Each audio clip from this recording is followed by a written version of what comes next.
Goyanglah arah ketika meninggal Sa'id bin Mu'adz. Yan ban. Menyewate meninggal katanya mugok-gok neraka. Rindu tak kah?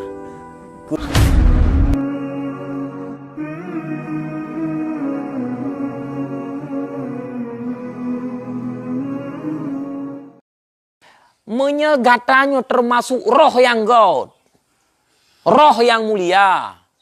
Geumpamakan lagi ticem yang ipo lam hawa. Nyo gata wate mati akan terdengar suara.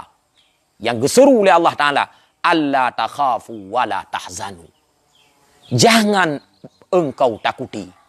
Wala tahzanu. Dan jangan engkau gundah. Berarti getanya roh lam urang yang gekun oleh Allah Ta'ala. Alla takhafu wala tahzanu. Pua baik wate mati atau pua teudip. Yang roh tegau. Geumpamakan lagi apa mana? Lagi ticem yang berterbangan di dalam hawa. Berarti tubuhnya lagi sangkar. Lagi cindra. Nyantanya roh lam urang yang gekun oleh Allah Ta'ala. Allah takhafu. Be'ya kata. Wala tahzanu. Be'uah kata minyak tegedi mati. Be'uah tak tinggal yang Be'uah tak tinggal perumoh. Be'uah tak tinggal dunia. Be'uah. Pakon. Wa absyiru bil jannah. Dan khabari olehmu.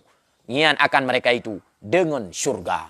Pakan be'uah. Karena di titik akhir katanya akan bertemu syurga. Syurga allati kuntum tu'adun. Yang adalah kamu itu dijanjikan akan kamu hai mereka itu. Syurga yang kami janji kepada katanya. Tatiru sa'idan. Yang engkau terbang. Ya katanya roh-roh God.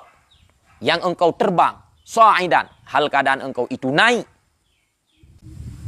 Kepada bahwa engkau menetap pada setinggi-tinggi birujil jinani, pek janani, yang janani, ate artinya yan engkau terbang, hal keadaan engkau itu yang naik dengan sebagus-bagus surga.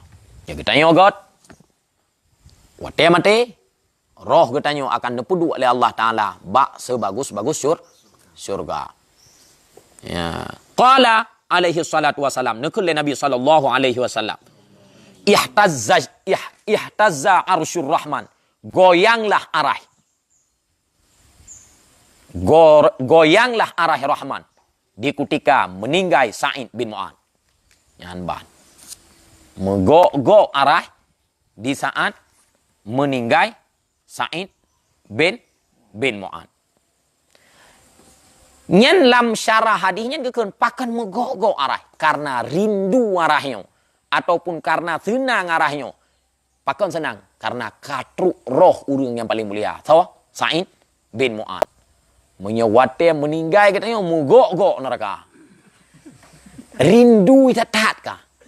Ke roh ngon ni. Yang katrip ipreh-preh. Ya, mantap noa baik cik kanan. Ya kan? Dak rindu tak neraka baik kamu. Igata galak kamu nak galak kata. Kamu nak berapa? Wal'iyadu billah. Dan bermula perlindungan itu sabit dengan Allah.